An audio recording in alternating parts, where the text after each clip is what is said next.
बिस्मिल्लाहिर्रहमानिर्रहीम। अस्सलाम वालेकुम डियर स्टूडेंट्स, हमारा चैप्टर कंप्लीट हो गया है अल्हम्दुलिल्लाह। इसके टेस्ट की तैयारी करें आप। कोई डे हम नेक्स्ट वीक में इंशाल्लाह इसका डिसाइड करेंगे। आज हम चैप्टर की जो एक्सरसाइज में शॉर्ट क्वेश्चंस हैं वो करते हैं। लेक्चर नंबर 14 है ये फिज़िक्स का हमारा। फर्स्ट शॉर्ट क्वेश्चन है, the potential is constant through a given region of space. Is the electric field zero और non zero in this region, explain. यानी अगर किसी रीजन में पोटेंशियल कांस्टेंट हो तो वहाँ इलेक्ट्रिक फील्ड की वैल्यू ज़ीरो होगी या नॉन ज़ीरो होगी, ये आपने एक्सप्लेन करना है। तो आपने पोटेंशियल ग्रेडियंट का फार्मूला पढ़ा है, E is equal to minus delta V over delta R. Delta V change in potential है, delta R change in distance है, और नेगेटिव साइन शो करता है कि ई की direction along the decreasing potential है। चूँकि वी क्वेश्चन में गिवन है कि कांस्टेंट है, इट मीन्स वी में कोई चेंज नहीं आ रहा, तो चेंज ज़ीरो है। डेल्टा वी हमारे पास फिर ज़ीरो होगा। अगर डेल्टा वी ज़ीरो होगा तो इसका मतलब है फिर ई की वैल्यू भी ज़ीरो होगी। It means electric field will be zero in this region of space. कि अगर पोटेंशियल कांस्टेंट हो तो वहाँ इलेक्ट्रिक फील्ड की वैल्यू ज़ीरो होती है। सेकंड शॉर्ट क्वेश्चन है, suppose that you follow an electric field line due to a positive point charge. Do electric field and the potential increase और डिक्रीज। इलेक्ट्रिक फील्ड यानी electric intensity का formula और electric potential दोनों relation आप derive कर चुके हो। Electric intensity का रिलेशन होता है E is equal to K Q over R square, और पोटेंशियल का है कि V is equal to K Q over R. इसमें देखें electric intensity square of the distance के इन्वर्सली प्रोपोर्शनल है। E is proportional to 1 over R square and V is proportional to 1 over R. यानी V जो है वो distance के inversely proportional है, E डिस्टेंस के स्क्वायर के इन्वर्सली प्रोपोर्शनल है। इट मीन्स अगर E की वैल्यू आप R की वैल्यू इंक्रीज़ करेंगे तो E की वैल्यू डिक्रीज़ होगी। इसी तरह से अगर हम पोटेंशियल डिफरेंस में भी R की वैल्यू को इंक्रीज़ करें तो V की वैल्यू डिक्रीज़ होगी। तो दोनों केसेस में यानी चार्ज से अगर आप दूर जाते हो R की वैल्यू इंक्रीज़ होगी, उस सिचुएशन में E की वैल्यू भी डिक्रीज़ होगी और V की भी डिक्रीज़ होगी, लेकिन E की ज़्यादा डिक्रीज़ होगी क्योंकि वो स्क्वायर ऑफ द डिस्टेंस के इन्वर्सली प्रोपोर्शनल है। थर्ड वन है, how can you identify that which plate of a capacitor is positively charged. इसको आइडेंटिफाई करने के लिए हम कि कौन सी प्लेट कैपेसिटर की पॉजिटिवली चार्ज है, हम गोल्ड लीफ इलेक्ट्रोस्कोप यूज़ करते हैं। और कैपेसिटर की प्लेट्स की पोलैरिटी चेक करने के लिए यानी इट मीन्स कि आपने देखना है कि कैपेसिटर की कौन सी प्लेट पॉजिटिव चार्ज है, तो गोल्ड लीफ इलेक्ट्रोस्कोप के ऊपर एक डिस्क के ऊपर डिस्क या कैप बनी होती है, उसके करीब अगर आप चार्ज को लाते हैं, अगर डाइवर्जेंस तो लीफ जो गोल्ड का लीफ है वो डाइवर्ज कर जाता है, यानी मुड़ जाता है। अगर उसमें डाइवर्जेंस इंक्रीज़ हो जाती है इसका मतलब ये है कि प्लेट पॉजिटिवली चार्ज है, और अगर वो डिक्रीज़ करेगी तो फिर नेगेटिवली चार्ज होगी। वैसे भी अगर उसके करीब आप पॉजिटिव चार्ज लाएंगे पॉजिटिव प्लेट के पास तो वो रिपेल करेगा, अगर नेगेटिव ले आएँ तो अट्रैक्ट करेगा। तो ऐसे भी आप पता लगा सकते हो, लेकिन ज़्यादातर हैंड बुक्स में ये गोल्ड लीफ इलेक्ट्रोस्कोप का ही दिया हुआ है।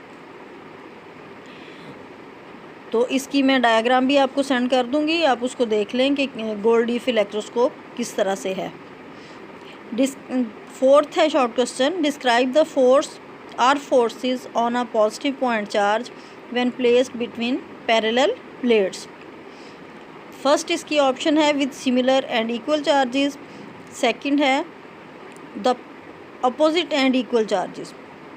यानी फोर्स आपने फाइंड आउट को पॉजिटिव चार्ज है उसको दो प्लेट्स के दरमियान रख दिया है। अब आपके पास सिचुएशन क्या है कि अगर दोनों प्लेट्स पे सेम चार्ज हो तो फिर क्या हो गई रिजल्टेंट फोर्स, और अगर अपोजिट चार्ज हो तो फिर क्या होगी। Let's see first case. First में दोनों प्लेट्स पॉजिटिवली चार्ज हैं, अगर आप उनके सेंटर में एक पॉजिटिव चार्ज रख दें तो क्या होगा, वो चार्ज दोनों तरफ से रिपेल होगा। तो एक प्लेट पॉजिटिव चार्ज है, दूसरी भी, तो दोनों का इलेक्ट्रिक फील्ड ई एक दूसरे को कैंसिल कर देंगे, तो रिजल्टेंट आपके पास इलेक्ट्रिक इंटेंसिटी सूरत में ज़ीरो आएगी। और आपको पता है F is equal to Q E, electric intensity होती है force experience by unit positive charge. तो इसको आप इक्वेशन को अरेंज करें, F is equal to Q E आ जाता है। ई ज़ीरो है तो इट मीन्स फोर्स भी ज़ीरो होगी अगर दोनों प्लेट्स पॉजिटिवली चार्ज हैं, यानी सिमिलर चार्ज है, तो उस सिचुएशन में फ़ोर्स आपके पास ज़ीरो आ जाएगी।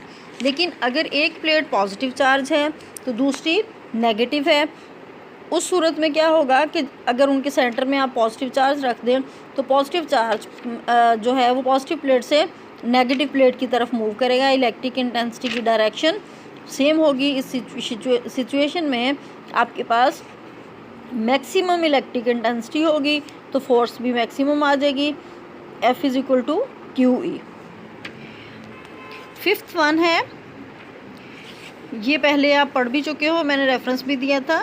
Field lines, electric field lines में जो उसकी लास्ट प्रॉपर्टी थी उसमें आपने पढ़ा है electric lines of force never cross why, ये क्वेश्चन था आपका। तो लास्ट उसकी बिल्कुल वही वर्डिंग बेशक याद कर लें आप। This is because electric field E has only one direction at any given point.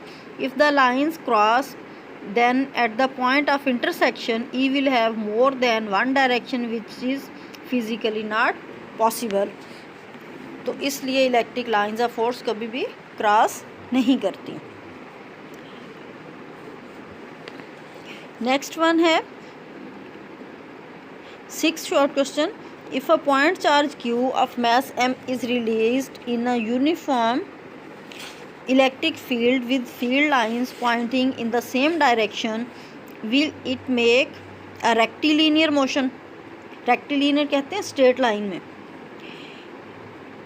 Electric field किसी भी चार्ज पार्टिकल को या एक्सेलरेट करता है या डिसेलरेट करता है, यानी इलेक्ट्रिक फील्ड की वजह से चार्ज पार्टिकल की मोशन या तो ज़्यादा हो जाती है, यानी उसका एक्सेलेरेशन इंक्रीज़ कर जाता है, या डिक्रीज़, यानी या वो फास्ट हो जाता है या स्लो हो जाता है, उसके पाथ पे इफ़ेक्ट नहीं करता। एक तो ये बात आपने याद रखनी है।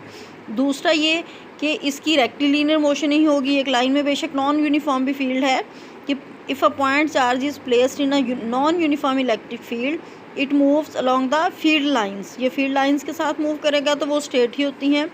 As in the present case the field lines are pointing in the same direction that is radially outward, therefore it makes a rectilinear motion. इस फॉर्म में कर दें, लेकिन ये चार्ज की प्रॉपर्टी है, किसी भी इलेक्ट्रिक फील्ड में जब आप किसी चार्ज को रखते हैं तो वो मूव स्ट्रेट लाइन में करता है, इलेक्ट्रिक फील्ड उसके पाथ को इफ़ेक्ट नहीं करता, उसकी मोशन या कम हो जाएगी या ज़्यादा हो जाएगी, यानी एक्सेलरेशन कम या ज़्यादा हो सकता है, उसका इंक्रीज़ या डिक्रीज़ हो सकता है। नेक्स्ट वन है 7th short question. Is E necessarily zero inside a charged rubber balloon if balloon is spherical?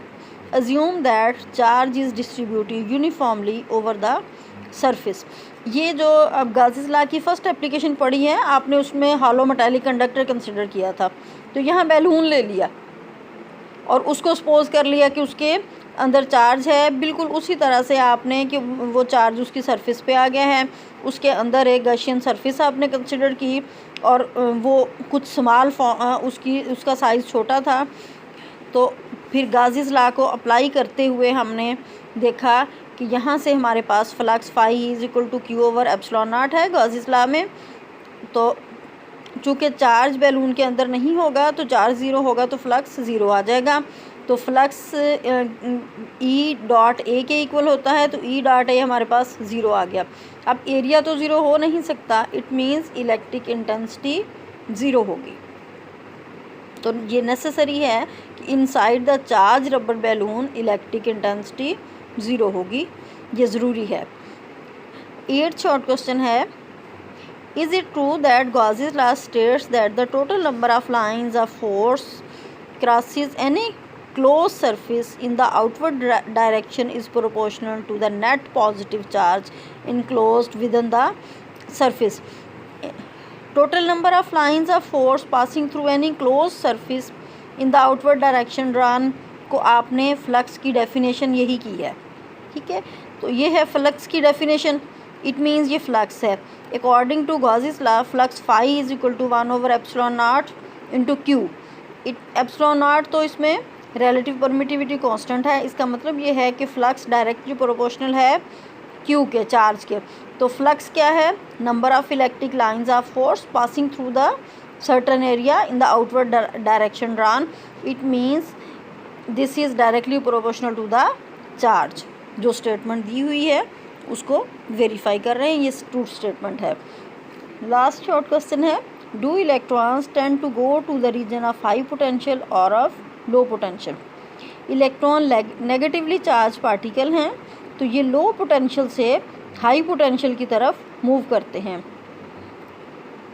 As the electrons are negatively charge particle, so they when they are released in an electric field they will move from negative end to the positive end, it means from low potential to the high potential।